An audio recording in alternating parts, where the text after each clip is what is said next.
გამარჯობა Power BI community. გადავწყვიტე რომ პროგნოზირების ანალიტიკაში უფრო კარგად გავხვეწილიყავი. ესეთ ვიდეოს წავაწყდი აი ამ channel-ზე How to Power BI. ეს თქვენთვისაც გამეზიარებინა. ესე იგი, გვაქვს სამი ცხრილი. აქვე სანამ დაიწყებთ ანალიტიკას, პირველ რიგში უნდა განახორციელოთ მონაცემების შესწავლა. ანუ რაც გადმოგეცათ, პირველი ფაქტობრივი თეიბლები, fact table, ჟარგონით რო ვთქვათ, data wrangling-ი უნდა განახორციელოთ.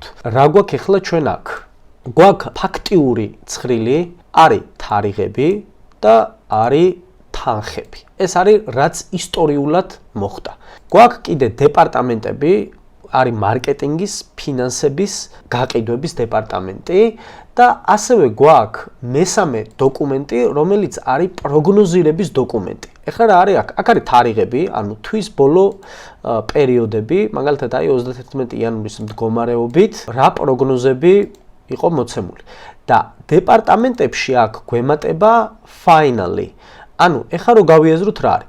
ყავს მარკეტინგის, ფინანსების და გაყიდვების დეპარტამენტები, რომლებიც თავის პროგნოზებს დებენ, მაგრამ ესენი მერე ბოლოს ესე ვთქვათ ჯერდებიან საერთო ფინალურ პროგნოზზე. ამ მონაცემებს გვაწვდიან საბოლოო ჯამში. პროგნოზი გვაქვს, ეხლა რომ დავაკვირდეთ 31 იანვრიდან 2020 წლის 31 დეკემბრამდე, ანუ 2 წელი. ხოლო რაც შეეხება ფაქტიურ გაყიდვებს, გვაქვს 31 იანვრიდან 2020 წლის 31 ივლისამდე 2021 წლის. ესე იგი, ეხლა რა უნდა განვახორციელოთ აქ? რახან ეს არის მოგებაზარალის მონაცემები, ანუ გაყიდვებს ეხება, აქტუალურია თარიღები. ყოველთვის ესე უნდა დავყოთ მონაცემები. ანუ თუ არის ბალანსის მოცემული რიცხვები, იქ უფრო მეტი ინტერესი არის ეს მომენტზე. ანუ იმ მომენტში რა მდგომარეობა იყო და სხვადასხვა იმ განზომილებებში უნდა გამოვსახოთ. აი მაგალითად დებიტორული დავალიანება, რა ტიპის კლიენტებისგან იყო იმ კონკრეტულ მომენტში, სხვადასხვა ვალუტაში და ასე შემდეგ. მაგრამ როდესაც მოგებაზარალს ეხება მონაცემთა ანალიტიკა და data ვიზუალიზაცია, ყოველთვის მთავარი ფაქტორი არის თარიღი. სანამ დავიწყებდით, აქ უნდა გავაჩინოთ ახალი თარიღების თეიბლი. ჩვენ წინაზე გავაკეთეთ ესე ვთქვათ query-ში, m language-ში, ეხლა უნდა გავაკეთოთ DAX-ში. გავადიდოთ და დავიწყოთ. მოდი განზომილება, ანუ dim date დავარქვათ, ვაკეთოთ ცვლადებით. ცვლადებით კეთების ტექნიკა არის შემდეგი. ჯერ ცვლადში განსაზღვრავთ რა გვინდა და შემდეგ swavt, ესე ვთქვათ, მოსათხოვ გრაფაში, ანუ return-ის ნაწილში და გამოგაქვს. რატო ვაკეთებთ ესე? ასეთი ტიპით გაკეთებული ფორმულები და ანალიტიკა გაცილებით უფრო მეტად ოპტიმიზირებულია და ჩვენც ესე ვთქვათ ვცდილობთ რომ აი ამ ტექნიკით ვიმუშაო ყოველთვის. ანუ ცვლადის განსაზღვრა, მერე ცვლადის ჩასმა command-ში, ანუ return-ში, რაც უნდა მოვთხოვო. Variable-ით დავიწყოთ. მოდი ახლა მე დავწერ და შემდეგ გავარჩიოთ ფორმულა.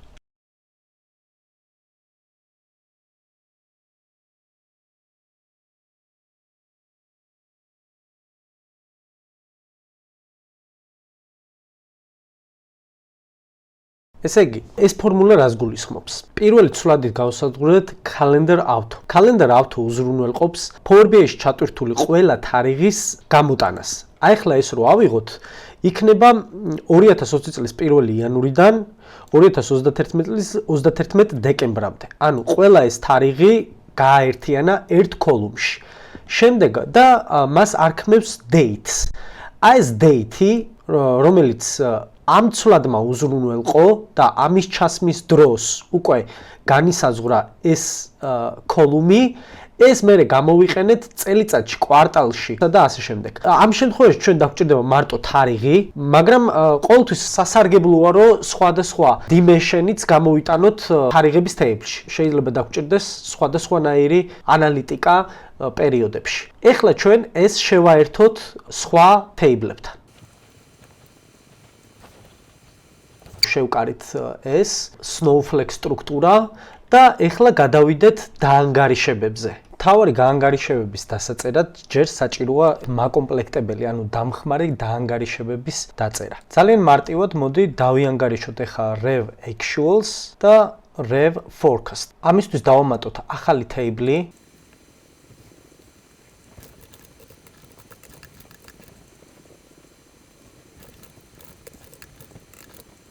პირველ ეტაპზე ჯერ ეს მარტივი დაანგარიშებები განვახორციელე, ეხლა ყველაზე მთავარი რაც არის, რომ ჩვენ გვაქვს მარტო მარკეტინგი, ფინანსები და გაყიდვები და გვაკლია final ასარჩევი option-ი, ესე რომ ვთქვათ, და actually, რომელიც მთლიანად აი ეს table-ია.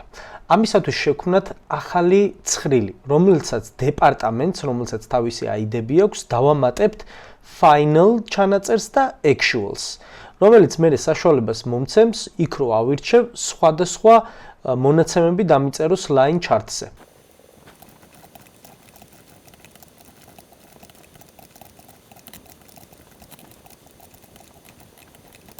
რა გავაკეთეთ აქ? Union ფუნქცია გამოვიყენეთ, რომელიც უზრუნველყოფს ორი table-ის მიდგმას rows მიხედვით. ანუ თუ join-ები ერთმანეთს და merge-ები ერთმანეთს აერთებს column-ებზე ერთმანეთზე, ეს union-ი ახდენს rows-ზე მიმაგრებით. გავსაზღვრეთ, რომ დამიმატე data table-ი, სათაური იყოს forecast source, რომელიც შიგნით მოიცავს მარტო ტექსტის ჩანაწერებს, ანუ string-ებს, მეორე ID, რომელიც არის integer-ი და უზრუნველყოფს მხოლოდ და მხოლოდ რიცხვებს. ანუ იმ დეპარტამენტებშიც აი ეგ რიცხვები ეწერა. შემდეგ იმ ცხრილიდან, ანუ დეპარტამენტიდან მოვფილტრეთ, ანუ ამოვჭერით all no blank rows, ანუ ცარიელების გარდა წამომიღე ყველაფერი, რაც კი დეპარტამენტის column-ში ეწერა და რაც დეპარტამენტის sort ID-ში ეწერა. ეხლა ეს იმიტომ გავაკეთე, რომ line chart-ზე რომ გადავიტან, იქიდან მქონდეს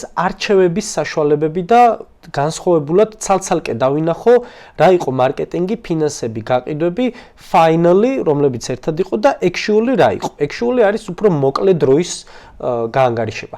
ეხლა კიდევ ერთი ესეთი table დავამატოთ, სადაც show and hides დავამატებ, ისიც ეს თქვათ დამატებითი ფუნქციონალის ჩასამატებლად. მოდი ესეც დავამატოთ. და ეხლა აქ უნდა დავწეროთ ჩვენს გაანგარიშებებში მთავარი გაანგარიშება, რომელმაც უნდა უზრუნველყოს, აი აქ რო ჩამოვწერე ესენი ცალკე line chart-ზე გამოტანით.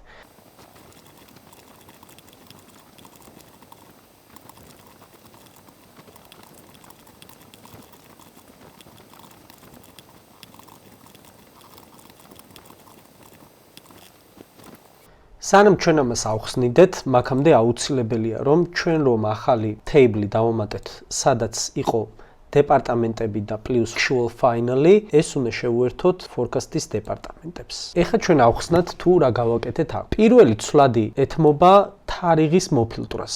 actual month-ებში ამ table-ში, რომელიც პირველიდან იწყება და ივლისამდე მიდის, ეს მოვფილტრეთ, ანუ ამის იდენტიფიცირება მოვახდინეთ.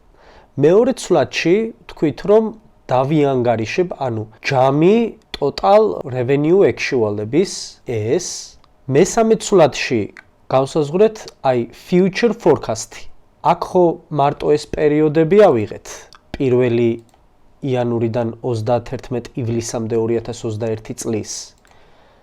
აი ამ ცვლადში დავიანგარიშეთ, რაც 31 ივლისის შემდეგი პერიოდის იყო ის forecast-ი. აი ის forecast-ი დავიანგარიშებთ. კონკრეტულად კი აი ეს რომ მოვფილტროთ და ავირჩიოთ მარტო 31-დან აი ეგეთა მხარეები, აი ეს პერიოდები 2021 წლის. ესეც გავიგეთ რა არის. ეხლა result-ში გავაკეთეთ ესეთი რაღაცა.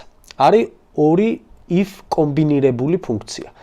პირველში მოვთხოვეთ, რომ თუ მე ავირჩიე show, ამას უზრუნველყოფ selected value ფუნქცია, აი აქ რომ რაღაცეები ჩავწერე, ეს უნდა აღიქვას როგორც value-თ და ამას უზრუნველყოფ selected value. show თუ დაიწერა არჩევანში, machine და მეორე თუ ფუნქცია, ესე ვთქვათ subquery-ვითაა, თუ show-ა და actually აქ ეს ავირჩიეთ, გამომიტანოს ფაქტობრივი, აი ეს დაანგარიშება მთლიანი პერიოდის, თუ არა და მიჩვენოს მარტო forecast-ი.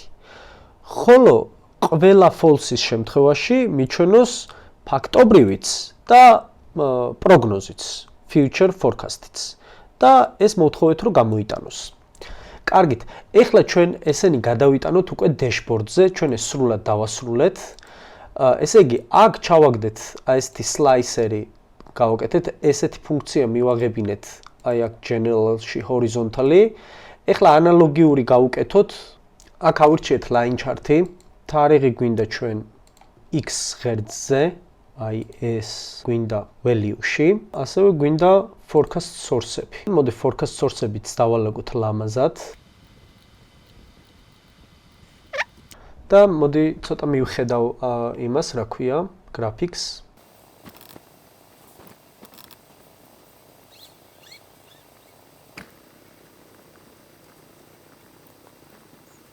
ეხლა რა გამოგვივიდა? თუ დავაჭირე shows, ჩავრთე ყველა სხვა დანარჩენი actual-ის გარდა, მაჩვენებს თუ forecast-ები რა იყო წინა პერიოდების და actual-საც თუ ჩავამატებ, გამომივა თუ ფაქტობრივი რა იყო მათ შორის. რა თქმა უნდა, ამაზე შეიძლება დავაშენოთ ყველაფერი, თითოეული გადახრა რაღაცა, მაგრამ აი ამ კონკრეტულ ნაწილზე მარტო აი ამ dash-ზე ვიმუშავეთ.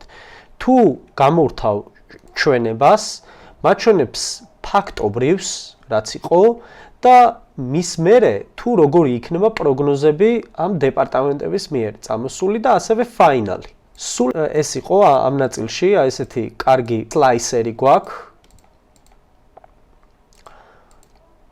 და მადლობა ყურადღებისთვის, იმედია ბევრი რამე შეგძინათ და გავაგრძელებთ კიდე ესეთ მიგნებებს.